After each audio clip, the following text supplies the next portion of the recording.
Beneath the financial district of San Francisco, roughly 40 feet under the pavement where office workers buy their morning coffee, sit the rotting hulls of more than 200 ships. They have been there since 1851. Every day, thousands of passengers on the underground streetcar pass through one of those hulls without knowing it. This is the only major American city that is literally built on top of what people abandoned in order to build it.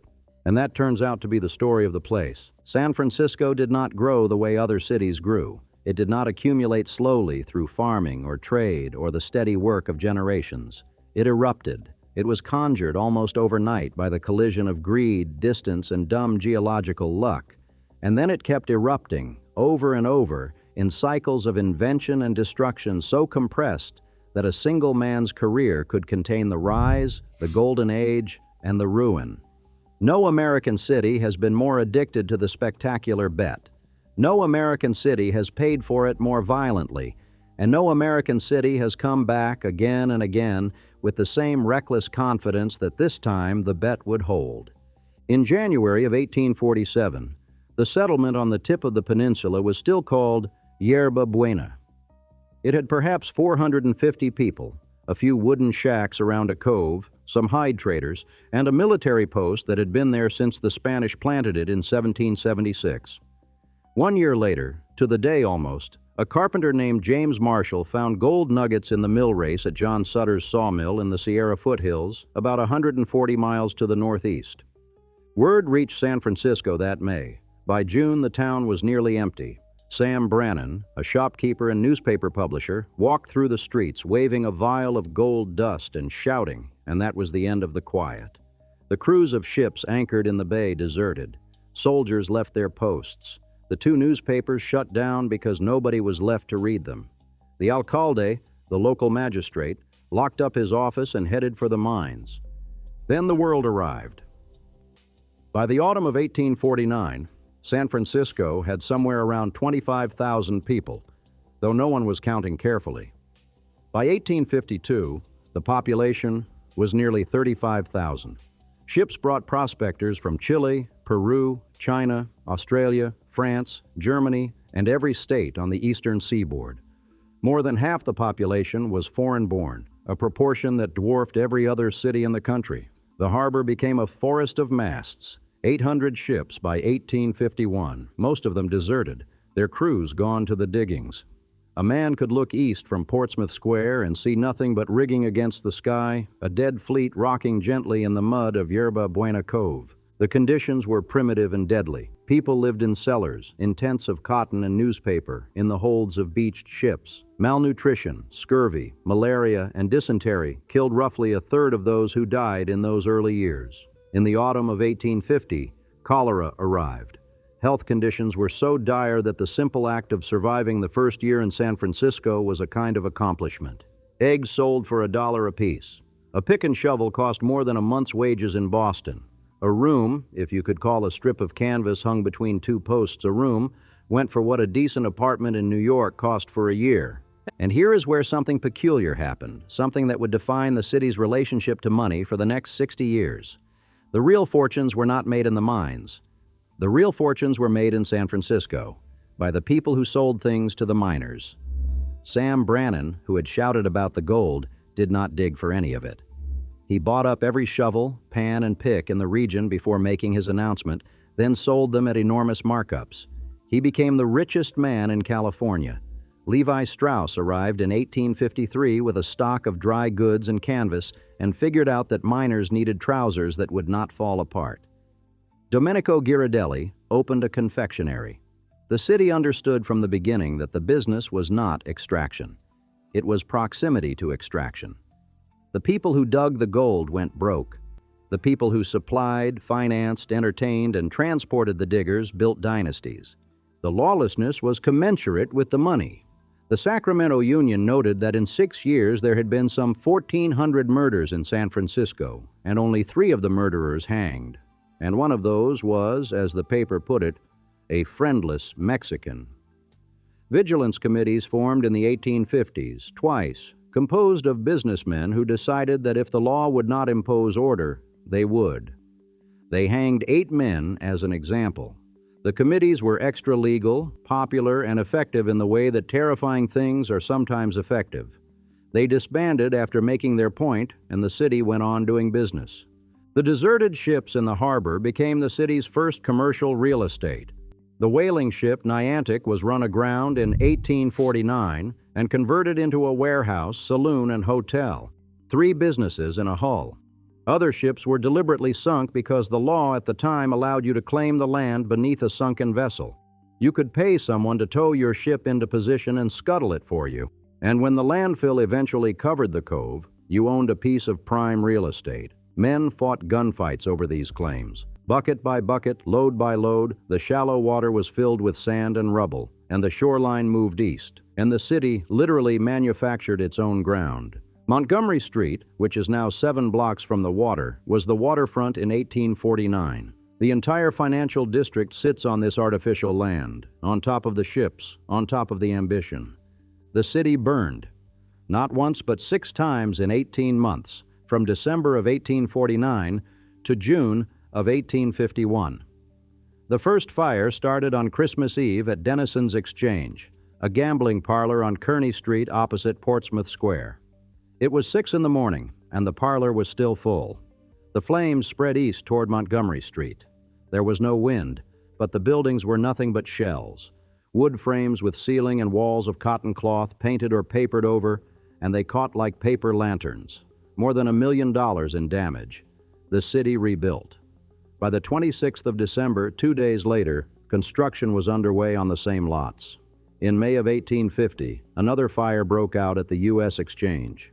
Heavy winds drove the flames through 8 blocks. Hundreds of men joined in fighting the fire. Hundreds of others refused unless they were paid, and riots and looting followed. They rebuilt. In June, another fire. In September, another. Then in May of 1851, a fire that likely began as arson in a paint shop destroyed 3/4 of the city. Over 1,500 buildings, $12 million in damage, almost none of it insured. The Niantic, the converted whaling ship that had become a warehouse and saloon, burned to the waterline. Ghirardelli's confectionery was destroyed. All 6 of the city's newspaper offices went up. A 3-story brick building that everyone thought would act as a fire break burned through as if it were made of balsa wood. They covered the ashes with sand, and they rebuilt again, and this time, more of the new buildings were brick and stone. The logic was simple and mercantile. Whatever had just been destroyed was worth less than what was about to be built on the ashes. By the mid-1850s, the gold was thinning out, and the city might have settled into a slow decline. Another Sacramento, another Stockton.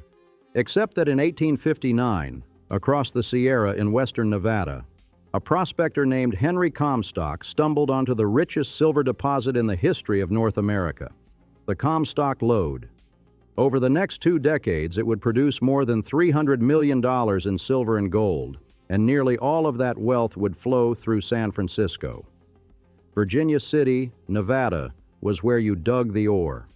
San Francisco was where you controlled it, financed it, traded it, and spent it. The relationship between the 2 cities was like the relationship between a mine and a bank vault, and San Francisco was very deliberately the vault. One man understood this better than anyone. William Chapman Ralston arrived in San Francisco in 1854, a 28-year-old Ohioan who had worked on Mississippi riverboats and once captained a steamship to Panama, despite having no prior experience at the helm. He had an appetite for risk that bordered on compulsion and a genius for banking that was, for a time, indistinguishable from that risk.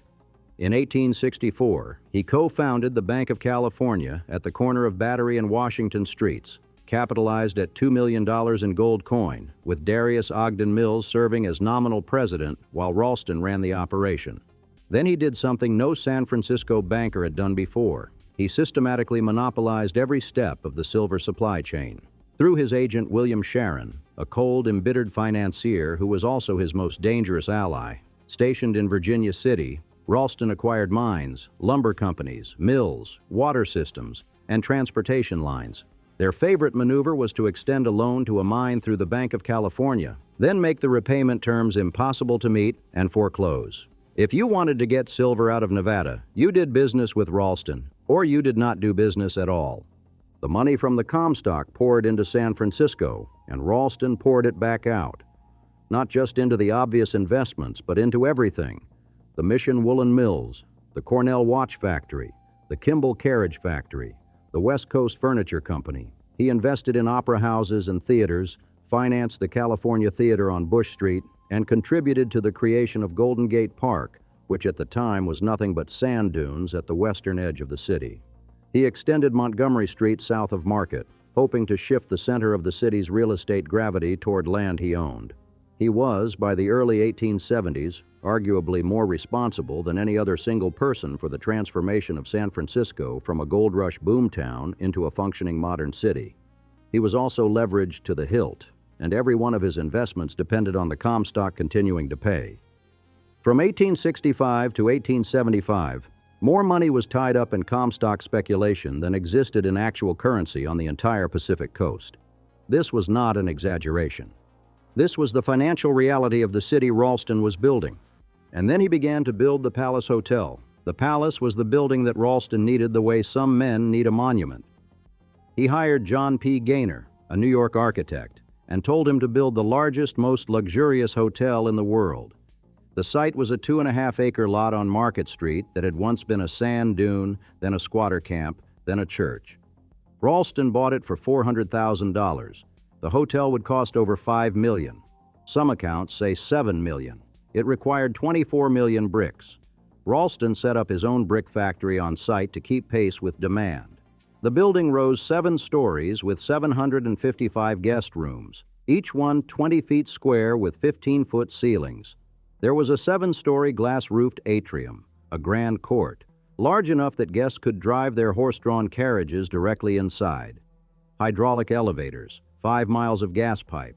The hotel had its own artesian wells in case the city's water supply failed, and a reservoir on the roof holding 130,000 gallons. This was not merely a hotel. It was a declaration that San Francisco was no longer a mining camp. It was a capital. But the building devoured Ralston. He had overextended himself on the hotel, on a failed scheme to buy and flip the Spring Valley Water Company, on dozens of investments that depended on the Comstock continuing to pay. In August of 1875, his former ally, William Sharon, dumped his Comstock stocks, triggering a panic. Depositors made a run on the Bank of California, $1,400,000 withdrawn in a single day. The bank closed its doors on August 26th. The next morning, the directors forced Ralston to resign. He signed over every personal asset he had. That afternoon, as was his daily habit, he walked to North Beach and swam out into San Francisco Bay. His body was found floating an hour later. He was 49 years old. Some said stroke, some said suicide. No one could say for certain. William Sharon, who had triggered the collapse, took over Ralston's debts, the bank, and the nearly finished hotel, paying Ralston's widow $50,000 for the family estate. The Palace Hotel opened on October 2nd, 1875, 5 weeks after Ralston drowned. Its creator never spent a night in it. The money from the Comstock did not stop, though it did change hands.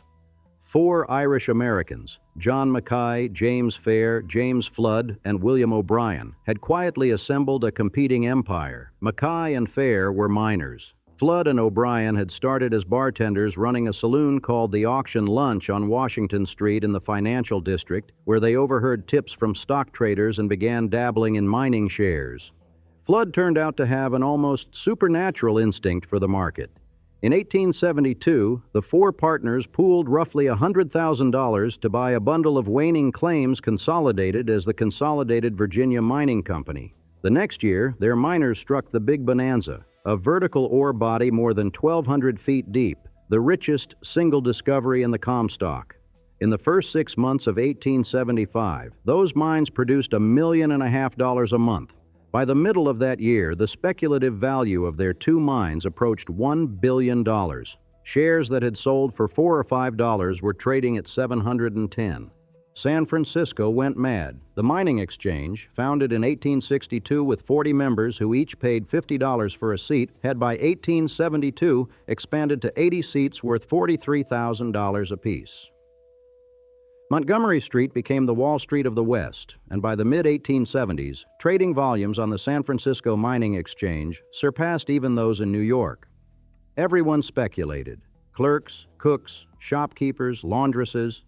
Hubert Howe Bancroft, the historian, described the exchange floor as weird in its excitement, the brokers crying their orders. The money turned San Francisco into a city of visible extravagance. The Bonanza Kings, as people called them, built accordingly. They established the Nevada Bank at Montgomery and Pine to rival Ralston's Bank of California. James Flood built a 42-room mansion on top of Nob Hill, the first brownstone building west of the Mississippi, constructed of sandstone shipped from Connecticut at a cost of $1.5 million. He surrounded it with a $30,000 bronze fence, modeled after a piece of lace his wife admired, and employed a man full-time simply to polish it. The fence is still there. He was not alone on that hill. In the 1870s, after Andrew Halliday's cable car made the grade climbable, Halliday had tested the first car on Clay Street at 4 in the morning on August 2nd, 1873, after the hired gripmen looked down the slope and quit on the spot. The Big Four railroad barons began building their own palaces on Nob Hill: Leland Stanford, Mark Hopkins, Charles Crocker, Collis Huntington. These were the men who had built the western half of the Transcontinental Railroad and made staggering fortunes in the process.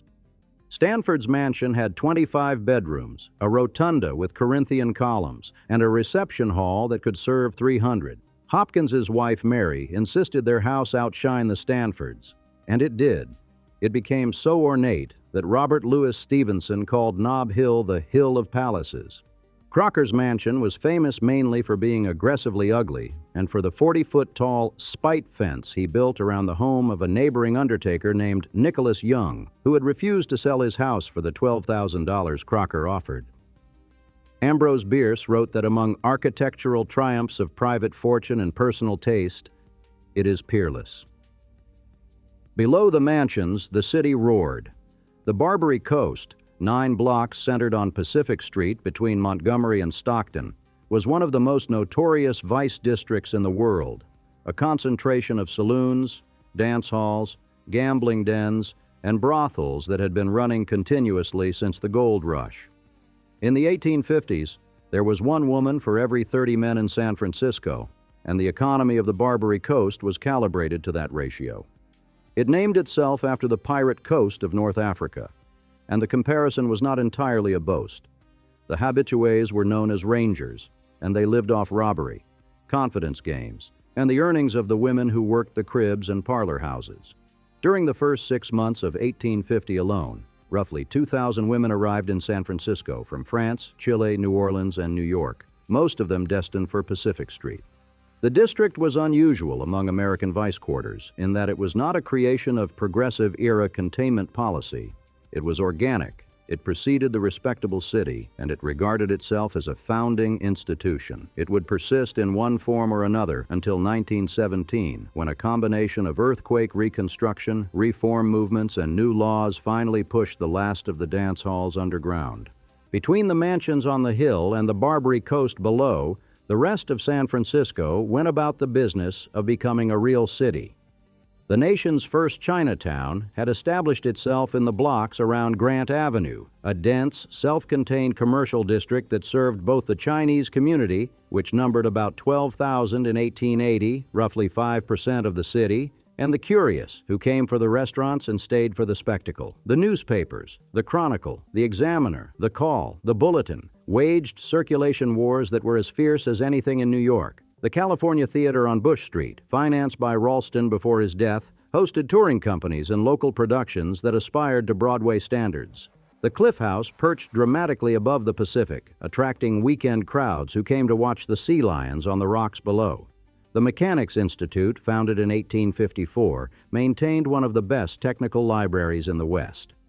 By 1880, San Francisco had nearly 234,000 people, making it the 9th largest city in America. It had the Pacific's busiest port, a financial district that controlled the mining economy of the entire West, and a cultural infrastructure, opera houses, theaters, newspapers, grand hotels that rivaled cities 3 times its age. The city had accomplished in 30 years what most cities took a century to build, and it had accomplished all of it on the assumption that the money would keep coming. The money stopped. The big bonanza peaked and declined. Production from the Consolidated Virginia began falling off in 1879. The stock prices that had driven ordinary San Franciscans into frenzied speculation collapsed, wiping out savings across the city. Out of more than 100 mining companies on the Comstock, only 14 had ever produced significant profits.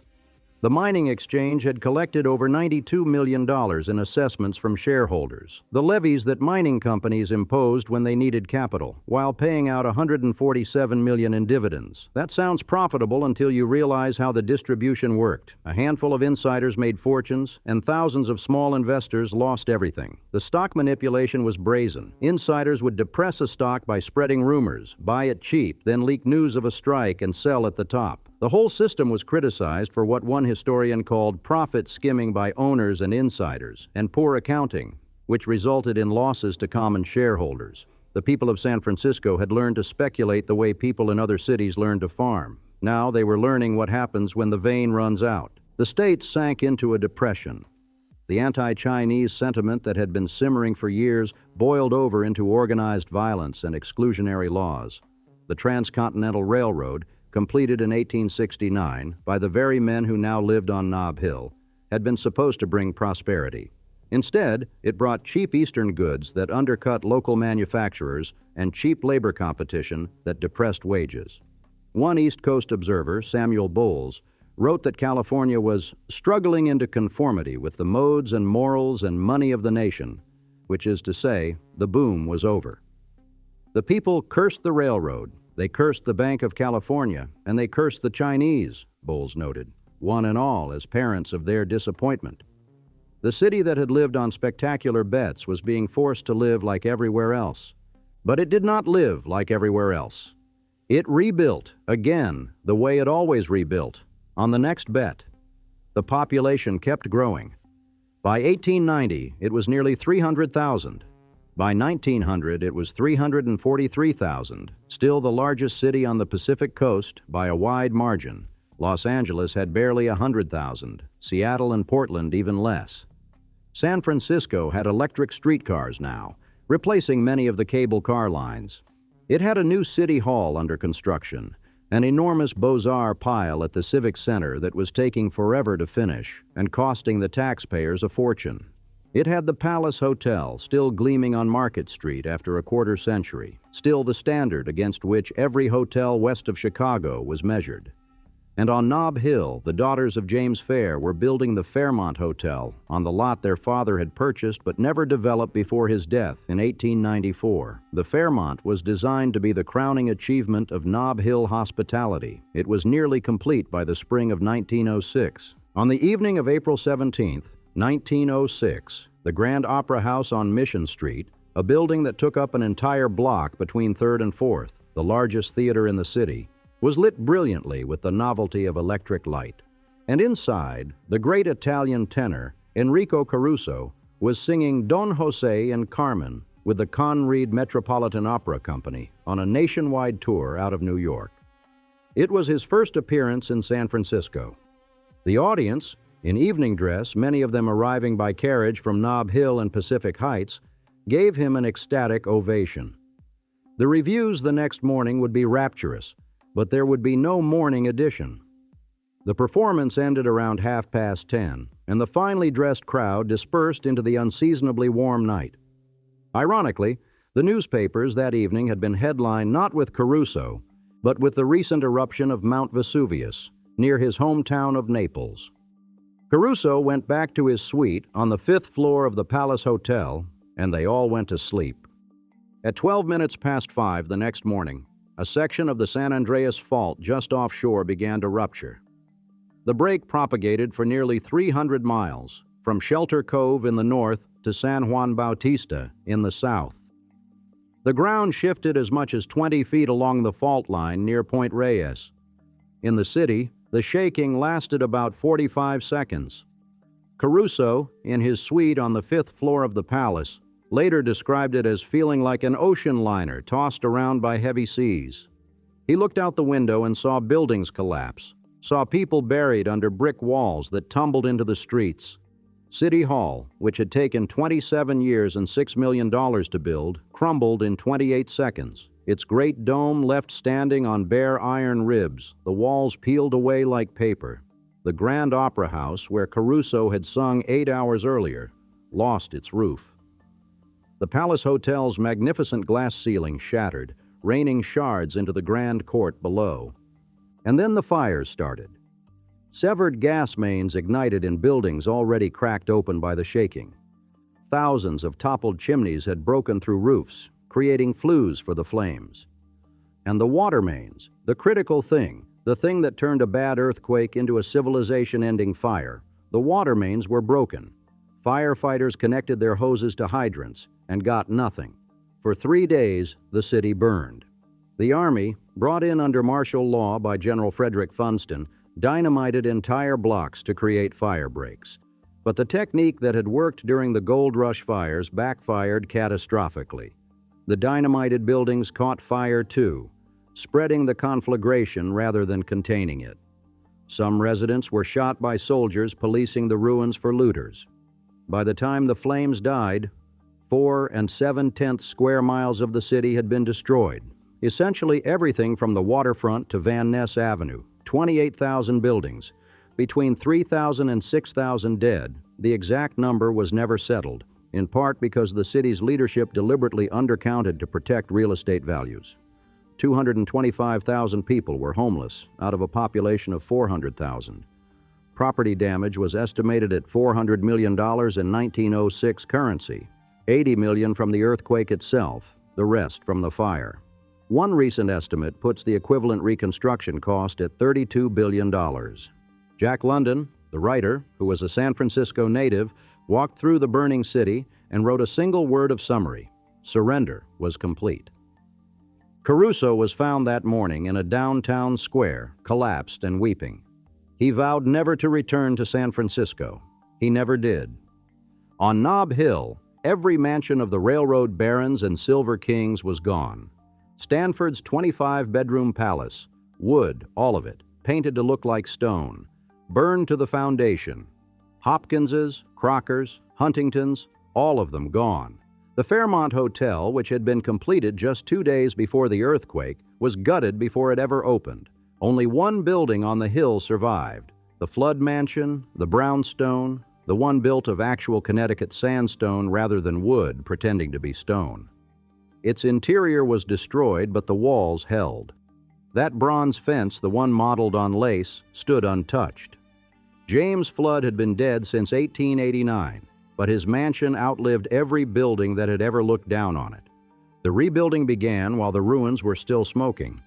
A letter written 1 week after the earthquake reported that San Francisco is beginning to rise again out of its ashes.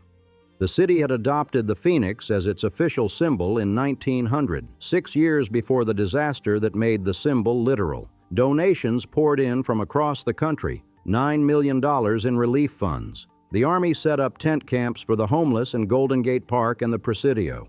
The corrupt mayor, Eugene Schmitz, who was under investigation for graft even before the earthquake, appointed a committee of 50 prominent citizens led by former Mayor James Phelan to manage the recovery. The irony of a corrupt administration overseeing the most consequential rebuilding effort in American history was not lost on anyone, but the city did not have time for irony. It had to rebuild. The speed was extraordinary. Water, gas, and electric services were restored within the first month.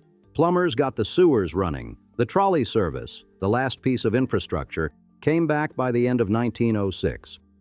Architects and engineers studied the rubble for lessons, and new building codes mandated reinforced construction and earthquake-resistant design. A new auxiliary high-pressure water system was installed across the burned district with special hydrants, reservoirs, and cisterns designed to withstand another quake, so that if the mains broke again, the firefighters would have water. The city rebuilt not just what had been lost, but what it wished it had built the first time.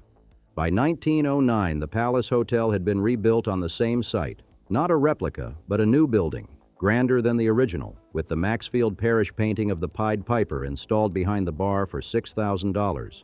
The Fairmont Hotel, its shell salvaged, It had been completed just 2 days before the earthquake and gutted before it ever hosted a single guest, reopened that same year. On Nob Hill, the flood mansion was purchased by the Pacific Union Club, which hired architect Willis Polk to rebuild the interior and add a third floor, using brownstone from the same Connecticut quarries that had supplied the original stone in 1886. It remains the Pacific Union Club today, still decidedly not open to the public, not ever, not under any circumstances. On the site of the Crocker Mansion, the Episcopal Diocese began planning what would become Grace Cathedral. Where the Stanford Mansion had stood, an apartment building went up, later converted into the Stanford Court Hotel. Where the Hopkins Mansion had been, the Mark Hopkins Hotel rose in 1926, its top of the Mark Lounge eventually becoming one of the most famous bars in the city. The Hill of Palaces became a hill of hotels and churches, which is perhaps what palaces become when their builders are gone. 9 years after the earthquake, the city invited the world to see what it had done. The Panama Pacific International Exposition of 1915 was technically a celebration of the completion of the Panama Canal, which had shortened the shipping route from New York to San Francisco by nearly 8,000 miles, but everyone understood the real point. On February 19, 1915, Mayor James "Sonny Jim" Rolfe led 150,000 San Franciscans in a march from the Civic Center to the Exposition grounds on the northern shore. 635 acres of pavilions, domed palaces, exhibit halls, a racetrack, a stadium, and an airfield. The fair ran through December. 18 million people visited. Civil War veterans watched Henry Ford's assembly line produce a car every 10 minutes. Surviving members of the original Gold Rush generation walked through a model electric house and marveled at a flameless toaster. The first transcontinental telephone call was demonstrated. At a time when only 20% of Americans had electricity, fairgoers could pay to make a phone call to New York or take an airplane ride. The city had been reduced to rubble less than a decade earlier, and here it was hosting the most technologically advanced spectacle in the world. The population that year was approaching 500,000. By 1930, it was 634,000. By 1950, it would peak at 775,000. The city built bridges. The Bay Bridge in 1936, the Golden Gate in 1937. It built a new financial district, new neighborhoods, new industries. It survived 2 world wars, a depression, and political attempts in the 1940s and 1950s to rip out the cable cars. A woman named Friedel Klusman organized a citizens committee that saved them, which may have been one of the more consequential acts of civic preservation in American history, given what the cable cars now mean to the city's identity and economy. But the peak had passed, though it was hard to see it at the time. After 1950, the population began to decline, slowly, steadily, by about 0.5% a year. The post-war highways pulled residents to the suburbs.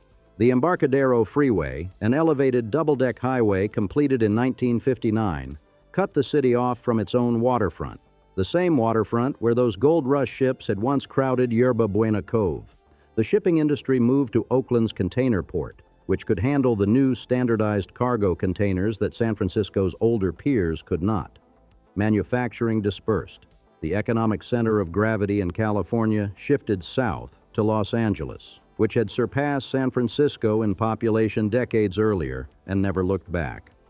By 1980, the city had 679,000 people, down nearly 100,000 from its high. The old San Francisco, the one built on mining money and railroad money and the audacity of men who would sink a ship to claim the mud beneath it.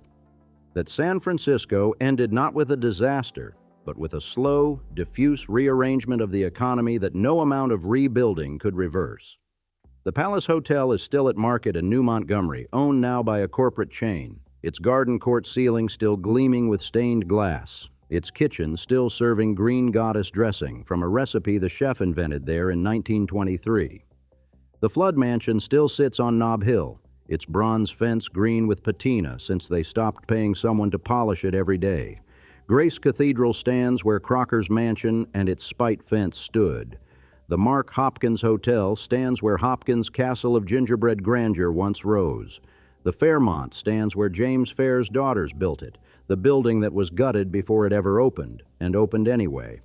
Every one of the Nob Hill mansions is gone except the one that was built of real stone. Montgomery Street is still the Wall Street of the West, though the trading floor of the old mining exchange closed in 1967. It was by then the smallest securities market in the country, wheezing through its final years in second-floor offices. The Transamerica Pyramid, built in 1972, sits on the land where the Montgomery Block once stood, which itself sat on the mud of the old Cove, which itself sits on the bones of those ships, and the ships are still there. When construction crews dig deep enough, they find them. In 2001, workers excavating a site near the corner of Folsom and Beale Streets uncovered the hull of a gold rush vessel buried 20 feet down. The wood was still intact, preserved in the wet sand, 150 years below a city that had built itself on top of its own dead. They documented it, photographed it, and poured the new foundation on top of it. The city that cannot stop building on what it buried,